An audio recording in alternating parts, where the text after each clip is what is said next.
Halo anak-anak, selamat bertemu kembali kita pada hari ini. Nah, tentu seperti biasa, tetap Ibu berharap kita semuanya dalam keadaan siap, semangat, dan sehat ya dalam melanjutkan pembelajaran kita. Nah, pada hari ini tentu kita akan melanjutkan pembelajaran kita bab 1 mengenai pengetahuan dasar geografi. Dan untuk hari ini merupakan pembelajaran kita terakhir ya untuk bab 1 ya. Nah, oke, kembali kita ingat apa-apa saja yang sudah kita pelajari ya, yang kita bisa perhatikan dari tujuan pembelajaran tentunya ya. Kita cek ya. Nah, tentu kita untuk pengertian geografi sudah kita bahas. Objek studi dan aspek geografi sudah kita bahas. Ruang lingkup geografi pun sudah kita bahas. Lalu konsep geografi sudah. Lalu prinsip-prinsip geografi juga sudah. Nah, tentu yang terakhir kita akan membahas mengenai pendekatan geografi. Ya, jadi diharapkan kamu nantinya setelah mempelajari materi ini, kamu bisa memahami mengenai pendekatan geografi, dan di dalamnya nanti pun ada kita bahas mengenai keterampilan dasar geografi ya. Nah, itu dia. Nah, baik, kita mulai ya. Nah, sekarang kita mau tahu pendekatan geografi itu apa ya. Nah, jadi ternyata pendekatan geografi itu adalah langkah dan metodologi khusus untuk melakukan analisa dan memahami bermacam-macam gejala serta fenomena geosfer, peristiwa-peristiwa yang terjadi di permukaan bumi ya, ataupun di lapisan bumi. Nah, terutama terhadap interaksi antara makhluk hidup dengan lingkungannya. Nah, itulah yang dimaksud dengan pendekatan geografi. Nah, menurut R. Bintarto dan Surastopo Hadisumarno, nah, dalam metode analisis geografi itu ada 3 pendekatan geografi yang sering digunakan ya. Nah, yaitu pertama adalah pendekatan analisis keruangan atau spatial approach. Nah, yang kedua yaitu pendekatan analisis ekologi ya, atau kelingkungan, atau disebut dengan ecological approach. Nah, yang ketiga yaitu pendekatan analisis kompleks wilayah atau regional complex approach. Nah, baik, sekarang kita akan melihat spesifikasi dari ketiga pendekatan geografi tersebut ya. Nah, kita mulailah dengan yang pertama, yaitu pendekatan keruangan atau spatial approach. Nah, pendekatan spatial atau keruangan ini, nah itu merupakan pendekatan yang khas dalam geografi. Karena apa? Ya karena merupakan studi tentang keragaman ruang muka bumi dengan menelaah masing-masing aspek keruangannya. Ya. Nah, jadi pendekatan ini mengkaji variasi fenomena alam di permukaan bumi. Dan pendekatan ini mengacu pada penekanan lokasi. Nah, tadi ya sudah disebut ruang muka bumi. Nah, bicara tentang lokasi atau ruang ya tentu dari ruang yang paling kecil sampai yang paling luas ya. Nah, tentu yang dibahas ya katakanlah mulai dari lingkungan kelurahan misalnya ya, kemudian ya kecamatan, lalu kabupaten, lalu provinsi ya, atau wilayah satu pulau, satu benua, atau wilayah satu negara ya, atau ya katakan desa, kota, atau untuk berkaitan dengan relief misalnya mulai dari ruang wilayah dataran pantai atau daerah pantai, dataran rendah, daerah perbukitan, dataran tinggi, pegunungan. Nah, itu yang dikatakan dengan ruang muka bumi atau yang berhubungan dengan lokasi tempat ya. Nah, kemudian selain itu ukuran itu ya berhubungan dengan ya sempit atau luasnya, besar atau kecilnya. Nah, itu ya dari suatu ruang-ruang tersebut yang dibahas. Lalu kemudian selain itu juga pendekatan ini mengacu kepada aksesibilitas ya, jadi keterjangkauan, kemudahan menjangkau suatu wilayah, kedekatannya ya. Nah, itu acuan dari pendekatan keruangan ini. Dan juga berkaitan juga mengacu kepada interaksi, hubungan timbal balik antara lokasi atau ruang yang satu dengan ruang yang lain. Nah, jadi inilah yang dikatakan dengan pendekatan keruangan ataupun spatial approach. Nah, bisa kita lihat di sini contoh ya berkaitan dengan pendekatan ke ruangan ini. Ya, jadi misalnya sebidang lahan dijual dengan harga mahal ya. Nah, karena apa? Karena yang menjadi pertimbangan di situ adalah tingkat kesuburannya yang tinggi ya. Nah, dengan tingkat kesuburan yang tinggi berarti ini merupakan lahan potensial untuk nantinya yang mungkin dimanfaatkan untuk kegiatan pembudidayaan ya di sektor pertanian, perkebunan ya. Nah, jadi wajar jika dijual dengan harga yang mahal. Nah, lalu selain itu, selain tingkat kesuburan tentu dilihat, oh ternyata letaknya strategis ya. Jadi mengacu kepada tadi aksesibilitasnya tadi ya, lalu nanti akan kaitannya dengan hubungan timbal balik antara wilayah-wilayah yang ada di sekitarnya. Jadi strategis. Nah, jadi karena tingkat kesuburannya tinggi, letaknya strategis, wajar sebidang tanah itu dijual dengan harga yang tinggi ya. Nah, ini contoh pendekatan ke ruangan. Nah, selain itu ya, contoh dari pendekatan ke ruangan lagi yaitu misalnya seperti intensitas hujan tinggi. Nah, itu tentu saja akan dapat mengakibatkan sejumlah sungai di wilayah tertentu ya. Nah, itu akan meluap. Nah, jika meluap ya tentu saja ya imbasnya akan menyebabkan terjadinya kebanjiran bagi daerah yang ada di sekitarnya. Nah, itu ya. Nah, jadi berkaitan dengan tingkat intensitas hujan yang tinggi, akibatnya debit air juga tinggi ya. Lalu akhirnya ya katakan mungkin ada pengendapan, ada penyumbatan karena sampah dan lain sebagainya, akhirnya meluap gitu ya, lalu menyebabkan banjir di wilayah sekitar. Nah, ini pendekatan spatial ya. Nah, lalu contoh lain misalnya seperti longsor ya, terjadinya longsor di suatu daerah. Nah, itu bisa jadi terjadinya longsor ini karena dari segi spatialnya dilihat karena ada kemiringan lerengnya ya, tingkat kemiringan lerengnya itu sangat tinggi ya. Lalu kembali lagi dilihat katakan di lereng-lereng tersebut sudah minim akan tumbuh-tumbuhan ya, artinya terjadi perambahan. Lalu adanya mata air bawah tanah yang memang tidak terkontrol lagi karena sudah tidak ada fungsi dari hutan secara hidrologis ya. Nah, akhirnya terjadilah ya penggerusan tanah dan akhirnya terjadi pergerakan tanah ya. Nah, dengan kata lain ya terjadi longsor. Nah, itu dia contoh pendekatan spatial lainnya ya. Nah, baik.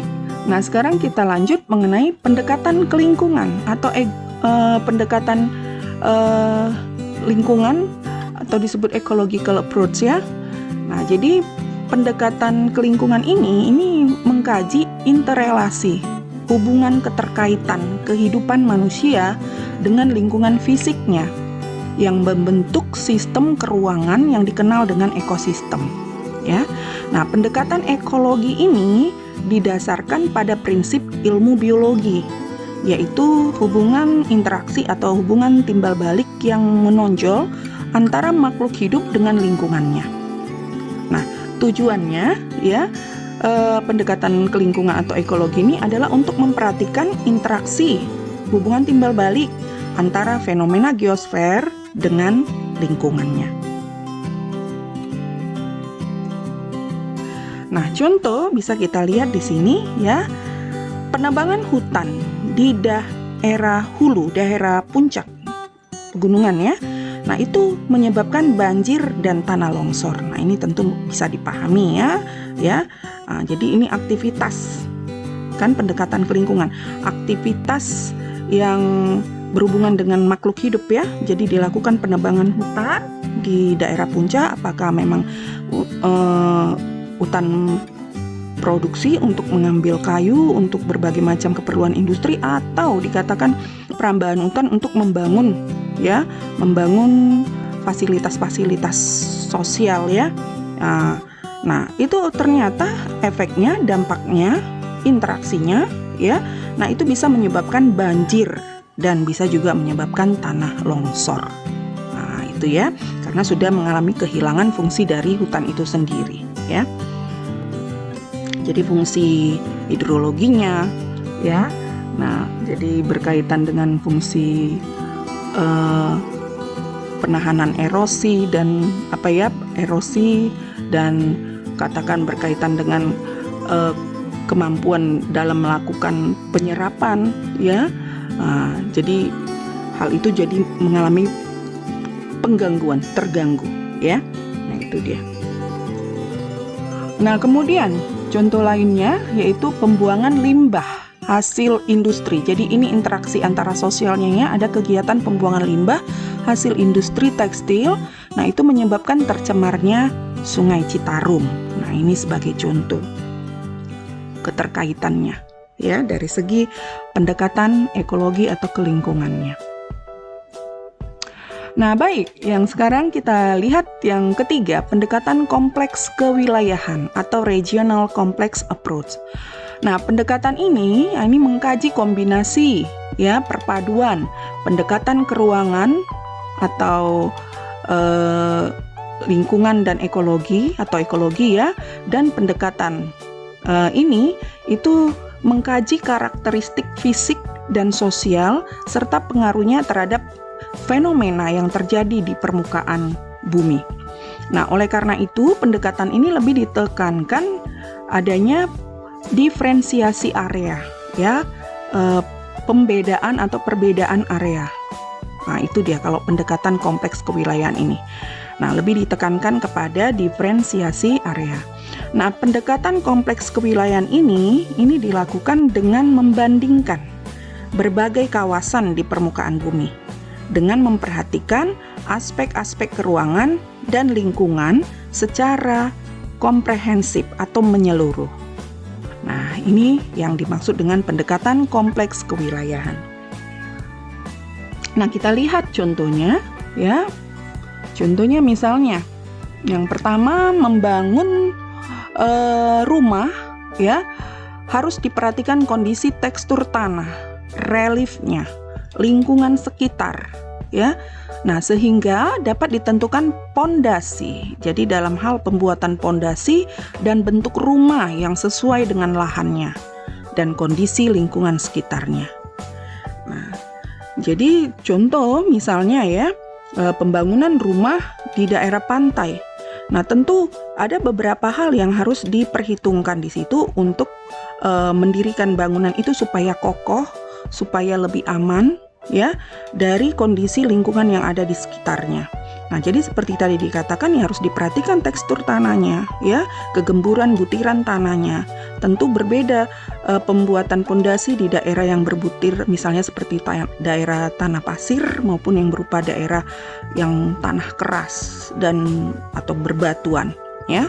Nah, lalu diperhitungkan relief ini tadi, ya, ini kebetulan di daerah pantai yang berbatasan dengan wilayah perairan. Nah, tentu harus dijaga agar jangan sampai pada saat pasang naik, nah itu air dapat masuk ke dalam ruang-ruang rumah, ya. Nah, jadi tentunya kalau di daerah pantai jarang kita lihat rumah dibangun, ya, dengan sedikit tinggi dengan membuat mungkin seperti panggung, ya, rumah panggung, atau kalau untuk arsitektur yang sudah modern dengan membuat lebih tinggi tapi sudah memakai balok-balok ataupun pilar-pilar, blok-blok tiang-tiang yang kokoh gitu, ya, atau blok batuan yang dipertinggi gitu, ya. Nah, jadi bisa kita lihat seperti contoh ini sudah bangunan yang modern, tapi ya memang, ya, ada beberapa hal yang harus dipertimbangkan, ya. Nah, itu dia di dalam pembuatan bangunan tersebut supaya aman. Nah, selain itu misalnya seperti ini, ya, di daerah pegunungan. Nah, sama, ya. Jadi dalam pembuatan pondasinya itu, ya, tetap dipikirkan kondisi lereng, ya, kemiringan, tingkat kemiringan itu diperhitungkan, ya. Nah, seandainya pun di kondisinya di daerah miring, nah itu tentu sudah harus diperhatikan kondisi tekstur tanahnya, lalu kondisi struktur dari tanahnya, ya, lalu penanaman pondasi yang relatif dalam, ya. Nah, tentu banyak hal yang harus diperhatikan. Nah, jadi ini yang berkaitan dengan pendekatan kompleks kewilayahan tadi, ya. Nah, baru contoh yang berikut ya, misalnya berkaitan dengan alih fungsi lahan hutan menjadi permukiman penduduk atau villa atau resort ya, dan hotel di wilayah suatu wilayah di berbagai tempat ya. Nah, itu tentu menjadi salah satu penyebab terjadinya banjir ya di wilayah lainnya yang lebih rendah. Nah, itu jadi tentu harus diperhitungkan ya di dalam pembangunannya tersebut, jangan sampai berimbas kepada wilayah lain yang ada di sekitarnya. Jadi para pihak developer ya harus betul-betul memikirkan hal ini, jangka panjangnya bagaimana ya. Nah, baik. Kemudian contoh yang berikutnya ya, pendekatan kekompleksan wilayah ini ya, banjir yang terjadi di satu wilayah itu disebabkan karena intensitas curah hujan yang tinggi ya, dan ditambah lagi adanya pendangkalan sungai akibat penduduk di wilayah sekitar membuang sampah ke sungai.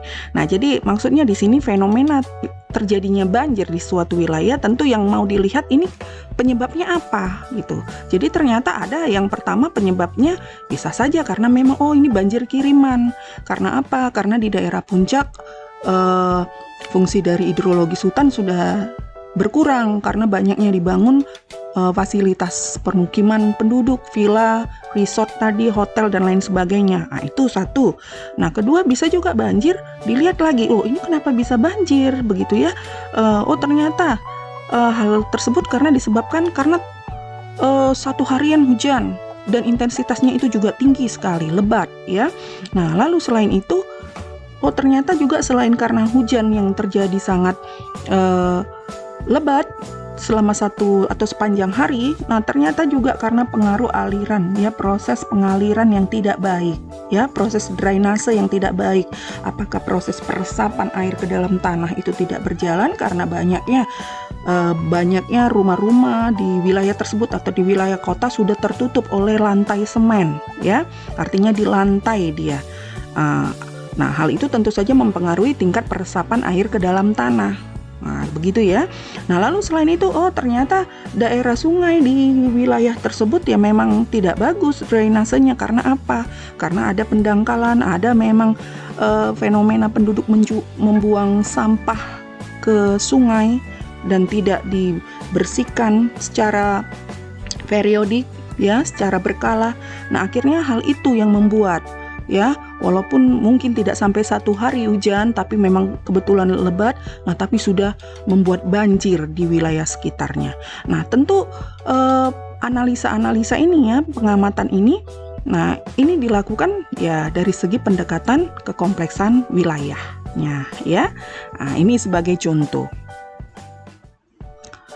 Nah, baik, sekarang kita akan lihat ya, keterampilan dasar geografi. Kalau tadi tiga pendekatan sudah kita lihat, pendekatan geografi, sekarang kita akan mau melihat mengenai keterampilan dasar geografi ya.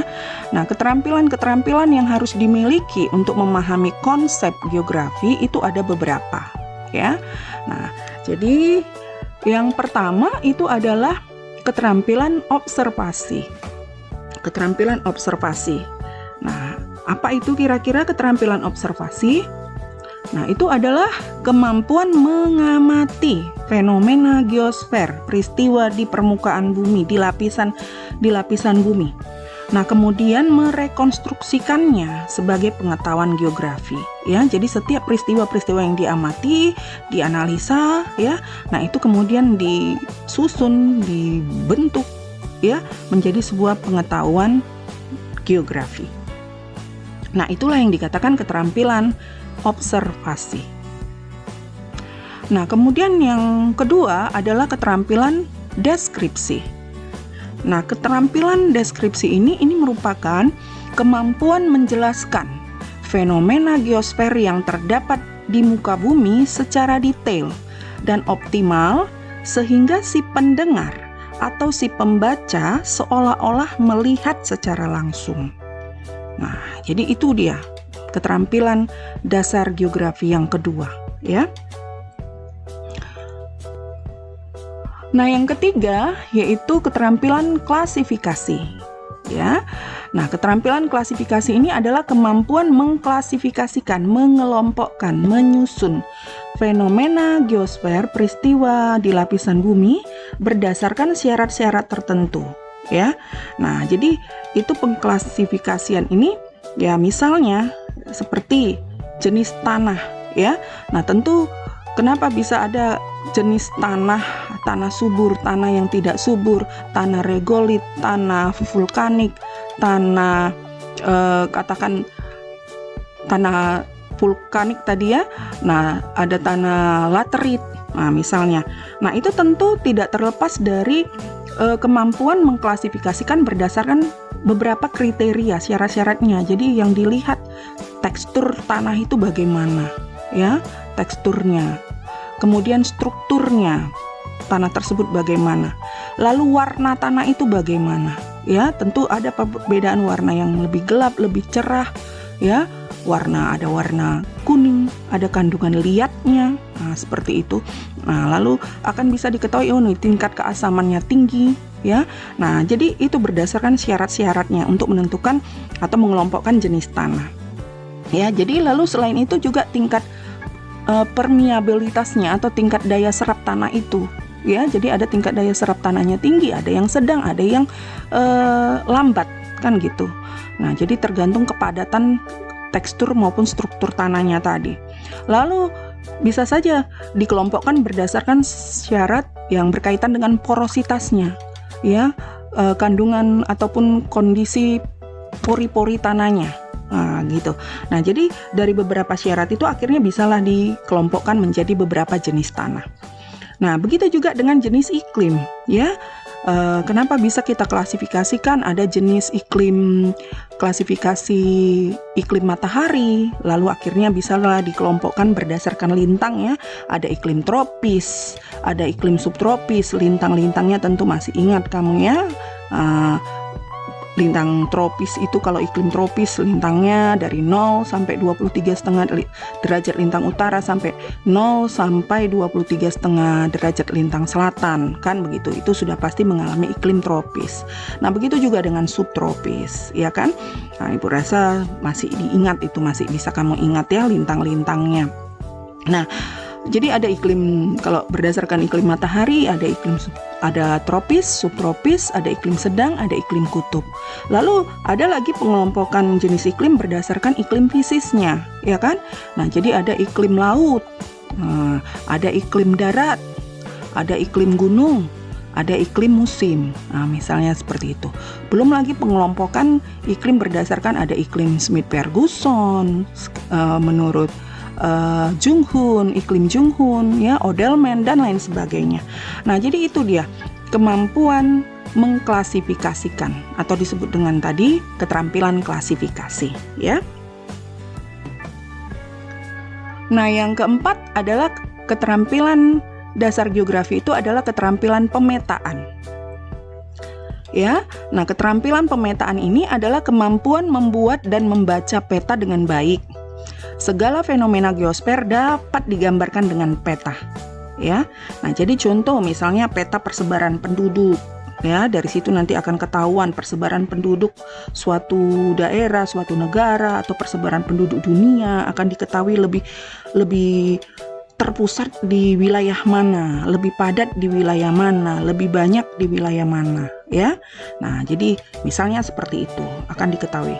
Lalu misalnya juga peta curah hujan. Nah, sama, ya, dari peta tersebut akan tergambarkanlah dari data-data melalui peta itu akan tergambarkan daerah-daerah mana saja yang curah hujannya tinggi, daerah mana saja yang curah hujannya sedang atau rendah, ya.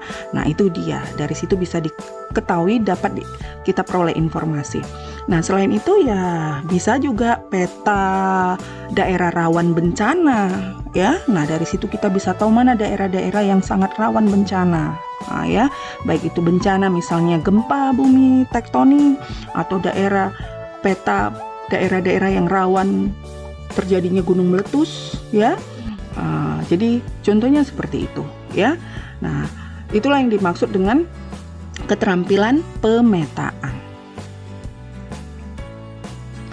Nah, yang kelima adalah keterampilan analisis. ya. Keterampilan analisis ini adalah kemampuan menganalisis hubungan interaksi, hubungan timbal balik dan interrelasi, hubungan keterkaitan, ya. Hubungan timbal balik, hubungan keterkaitan antara fenomena geosfer yang satu dengan fenomena geosfer yang lainnya, ya. Jadi ini yang disebut dengan keterampilan analisis. Nah, oke, baik. Inilah pembahasan kita untuk yang terakhir di bab 1 ya, mengenai pendekatan geografi dan keterampilan dasar geografi. Nah, kiranya semua anak-anak ya, setelah kita selesaikan pembelajaran kita bab 1, Ibu harap semua yang menjadi tujuan pembelajaran kamu bisa sudah memahaminya ya. Jadi untuk itu tetaplah Ibu harapkan tetap kamu ulang-ulang pelajaran supaya kamu bisa semakin paham, semakin mengerti mengenai materi dari bab 1 ini. Nah, oke, baik, sampai di sini dulu pembahasan kita. Tentu di pertemuan berikut akan kita lanjut dengan pembelajaran kita di bab 2 ya. Nah, oke, sampai di sini dulu. Salam sehat dan tetap semangat.